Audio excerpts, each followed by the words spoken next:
Okay, so let's get into Chapter 8, Tests of Hypothesis. Here are the sections that we'll cover. 8.1, the elements of a test of hypothesis. 8.2, formulating hypotheses and setting up the rejection region. 8.3, observed significance levels, p-values. All right, that's all the theoretical framework that we'll be using. All right, from there, we're going to jump back into um, uh, analyzing our parameter mu, both the large sample size and the small sample size. And then we'll look at our parameter p, which in that case is just the large sample size. All right, so we'll follow the same format as what we saw in Chapter 7, where we use the standard normal distribution, the z statistic, to analyze mu when we have a large sample size. And then we'll use the t distribution, the t statistic, when we are analyzing mu with a small sample size. And then we'll jump back to the z distribution to analyze our population proportion parameter, which is the letter p. Okay, so where we've been so far, we used sample information to provide a point estimate of a population parameter. We used the sampling distribution of a statistic to assess the reliability of an estimate through a confidence interval. Where we're going is we're going to introduce the concepts of a hypothesis test. We're going to provide a measure of reliability that's called the significance level of the test. And then we're going to test a specific value relative to some population parameter, as we saw a bit in the previous video in 8.0. Okay, so let's consider the following. Suppose you wanted to determine whether the mean level of a driver's blood alcohol exceeds the legal limit after 2 drinks, or whether a majority of college students want to outlaw Hawaiian shirts. In both cases, we're interested in making an inference about how the value of a parameter relates to a specific numerical value. Is it less than, is it equal to, or is it greater than a specified number? All right, this type of inference is called a test of hypothesis, and it's the subject of Chapter 8. All right, so in sections 8.1, 8.2, and 8.3, we're going to look at the elements of a hypothesis test. In sections 8.4 and 8.5, we're going to look at how to conduct hypothesis tests when we're dealing with the population mean. And then in section 8.6, we're going to look at a hypothesis test about a population proportion. All right, so here's 8.1, the elements of a test of hypothesis. All right, so a motivating example for us, standard textbook example. Here we go. Suppose building specifications in a certain city require that the average breaking strength of residential sewer pipe be more than 2,400 pounds per foot of length. Each manufacturer who wants to sell pipe in that city must demonstrate that its product meets the specification. Note that we want to make an inference about the mean mu of a population. However, in this example, we're less interested in estimating the value of mu. We're more interested in conducting a hypothesis test about its value. We want to decide whether the mean breaking strength of the pipe exceeds 2,400 pounds per linear foot. A statistical hypothesis is a statement about the numerical value of a population parameter. We're going to define 2 hypotheses here. The first one is the null hypothesis. It represents the status quo to the party performing the particular sampling experiment. This is the hypothesis that will be assumed to be true unless the data provide convincing evidence that it is in fact false. The alternative or research hypothesis is that which will be accepted only if the data provide convincing evidence of its truth. In our motivating example, from the point of view of the city conducting the tests, the null hypothesis is that the manufacturer's pipe does not meet specifications unless the tests provide convincing evidence otherwise. So in our situation, the null and alternative hypotheses are, we have the null hypothesis, mu is less than or equal to 2,400. All right, notice the notation here. It says H subscript 0, okay? H subscript 0, that represents the null hypothesis. H stands for hypothesis, and then we have a subscript of 0 that represents nothingness, which is what the word null means. It means devoid of anything. That's H subscript 0 there. Some might read it as ho, but you can't read it that way because the 0 is in a subscript and it's also a number. So you can't read a subscript as a sentence or make sounds of it. All right, so that's H subscript 0. All right, in this context here, we're saying the manufacturer's pipe does not meet specifications. Notice there, it's the expression of nothingness. It doesn't. It doesn't. The alternative hypothesis here is H subscript A, all right, and that's that mu is greater than 2400. The manufacturer's pipe meets specification. Here we have somethingness. The null hypothesis is nothingness. The alternative is somethingness. So the null hypothesis, denoted H subscript 0, represents the hypothesis that will be assumed to be true unless the data provide convincing evidence that it's false. This usually represents the status quo or some statement about the population parameter that the researcher wants to test. The alternative hypothesis, H subscript A, that represents a hypothesis that's only going to be accepted if the data provide evidence that it's true. All right, it represents the values of a population parameter for which the researcher wants to gather evidence to support. How can the city decide when enough evidence exists to conclude that the manufacturer's pipe meets expectations, or specifications, I should say? Well, because the hypotheses concern the value of the population mean mu, it's reasonable to use the sample mean x bar to make the inference, just as we did with confidence intervals in 7.2 and 7.3. The city will conclude that the pipe meets specifications only when the sample mean x bar convincingly indicates that the population mean exceeds 2,400 pounds per linear foot. Convincing, in quotes, evidence in favor of the alternative hypothesis will exist only when the value of x bar exceeds 2,400 by an amount that cannot be readily attributed to sampling variability. So to decide, what we're going to do is compute a test statistic. That's a number computed from the sample. All right. Here, the test statistic is the z-value that all it does is measure the distance between the value of x bar and the value of mu specified in the alternative hypothesis. When the null hypothesis contains more than one value of mu, as in our case here, we use the value of mu that's closest to the value specified in the alternative hypothesis. The idea being that if the null hypothesis is that mu equals 2400, if that can be rejected in favor of mu is greater than 2400, then any mu less than or equal to 2400 can certainly be rejected as well. So our test statistic here is x bar minus 2400 divided by the standard deviation of the sampling distribution of the sample means. That's this part right here, also known as the standard error. You will remember this formula from the central limit theorem in chapter 6, and it's back in a big way. It's actually our test statistic formula. We're standardizing an x bar relative to some hypothesized value of mu. So the test statistic is a sample statistic computed from information provided in the sample that the researcher uses to decide between two competing hypotheses. All right, note that again, we interpret our z-score the same way as we have since back in chapter 2.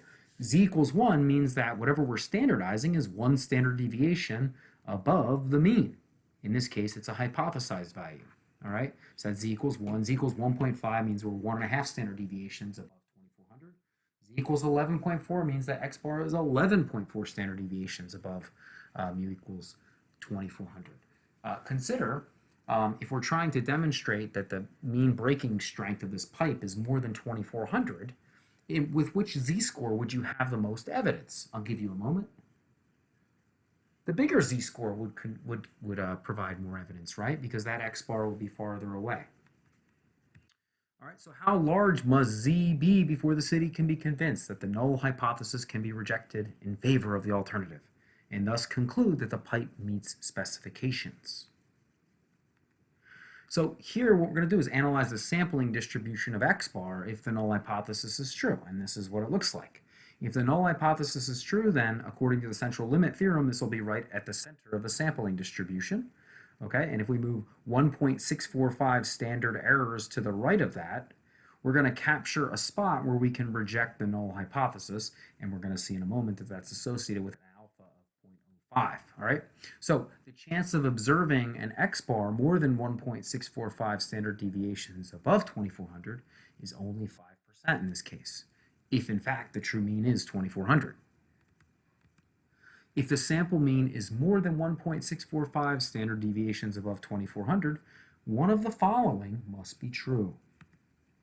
Either the null hypothesis is true and we actually saw an unusual event, unusual being defined as 5% probability or less, or the alternative is actually true and the population mean really exceeds 2400. So with every hypothesis testing problem, this is the case we're facing.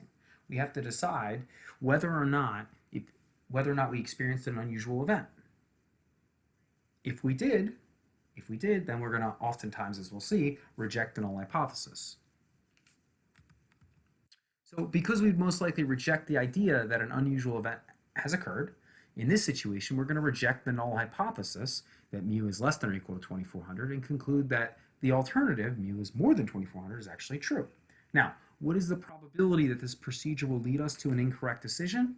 Well, such an incorrect decision, deciding that the null hypothesis is false when in fact it is true, is what we call a type 1 error. All right, the risk of making a type 1 error is denoted by the Greek letter alpha. Alpha. All right, alpha is the probability of committing a type 1 error. All right, alpha equals the probability of rejecting the null hypothesis when in fact the null hypothesis is true. A type 1 error occurs if the researcher rejects the null hypothesis in favor of the alternative when in fact the null hypothesis is true. The probability of committing a type 1 error is denoted by alpha. So with chapter 8 here, hang tight, okay, because the wording gets pretty heavy duty. It's pretty dense, the wording and the reasoning, but hopefully it just takes a little bit of practice for you to get the hang of what we're doing. Okay, and that's alpha in this particular example. All right, so alpha in this case equals the probability of getting a z-score more than 1.645 when in fact the true mean is 2400. That in this context is 0.05. All right, so let's summarize the elements we've seen of the test so far. We have a null hypothesis, we have an alternative hypothesis, and we have a test statistic. And then we have a spot where we're going to reject the null hypothesis and not commit what we're going to end up calling a type 1 error more than 5% of the time. All right, so our rejection region refers to the values of the test statistic for which we're going to reject the null hypothesis. The rejection region of a test is the set of possible values of the test statistic for which the researcher will reject the null hypothesis in favor of the alternative. All right, so to illustrate this test, let's say we had n equals 50 sections of sewer pipe, and we found the mean and the standard deviation for the 50 measurements, and they are as follows.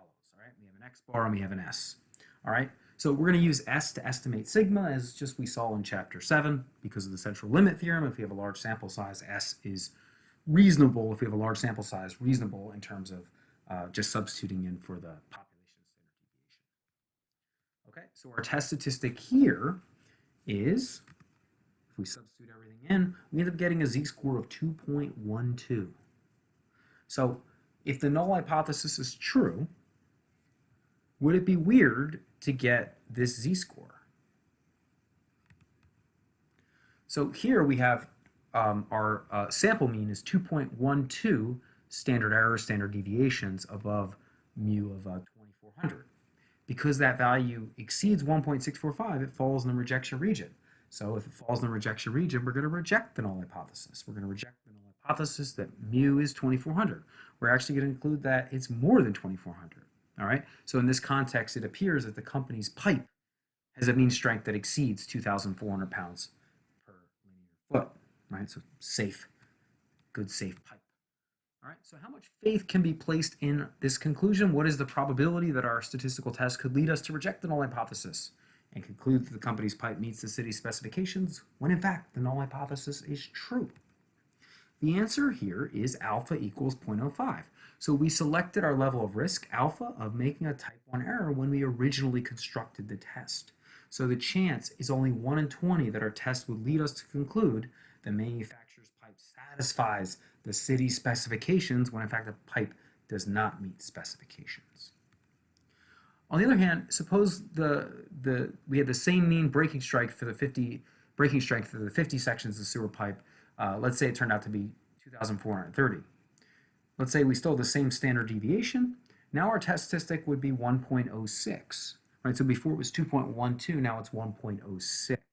Consider for a moment what the conclusion would be here. So our sample mean here is only 1.06 standard deviations above the null hypothesized value. All right. This does not fall in the rejection region. Okay. So here's our, in this case, here's our X bar. Notice it wasn't weird enough. It wasn't far enough away for us to reject the null hypothesis. So we say here is we can't reject the null hypothesis. Even though the sample mean exceeds the city specification of 2,400 by 30 pounds, it does not statistically exceed the specification set by this level of alpha, 5%. So should we accept the null hypothesis that the true mean is less than or equal to 2,400 and conclude that the manufacturer's pipe does not meet specifications? Well, to do so, we say that would risk a type 2 error, that of concluding that the null hypothesis is true when in fact it is false. A type 2 error occurs if the researcher accepts the null hypothesis when in fact the null hypothesis is false. This probability is called, we use the Greek letter beta to represent it. It's called a type 2 error. All right. In general, this is true, it is quite difficult to determine beta precisely. Rather than make a decision, accept the null hypothesis, for which the probability of error, beta, is unknown, we avoid that potential type 2 error by avoiding the conclusion. We avoid saying that the null hypothesis is true. Instead, all we say is we don't have enough evidence to reject the null hypothesis. It's like insufficient funds in your bank account, okay? Insufficient evidence to reject the null hypothesis at some level of alpha. Because the null hypothesis is the status quo, the effect of not rejecting the null hypothesis is to maintain the status quo. So it's like a trial by jury when we say, we, the jury, find Danny not guilty. Right? That's not, they're not saying I'm innocent, they're just saying like we don't have enough evidence, right? They might even think, oh, we really think he did it, but we just don't have enough evidence. All right. So in our pipe testing example, the effect of having insufficient evidence to reject the null hypothesis that the pipe does not meet specifications is probably to just prohibit the use of the manufacturer's pipe unless and until there is enough evidence that the pipe does meet specifications. So only until the data indicate convincingly that the null hypothesis is false, we just want to maintain the status quo. All right. So the following table is a pretty famous table in terms of summarizing type 1 and type 2 errors. Okay. That's our table. All right, you can take a look at that. I think a much easier way to think about it is another famous picture here. Type 1 error means he's telling this old man you're pregnant. Type 2 error, this doctor's telling this lady, suppose, that you're not pregnant when, yeah, it's probably a baby in there, right? All right, so here are the 7 elements of a test of hypothesis. Just want to give you a rundown here that we'll be using as we move forward here. All right, we have a null hypothesis, we have our alternative hypothesis, we have our test statistic, we have our rejection region, we have our assumptions, we have our experiment and the calculation of a test statistic, and then we'll of course have our conclusion, our decision about whether or not to reject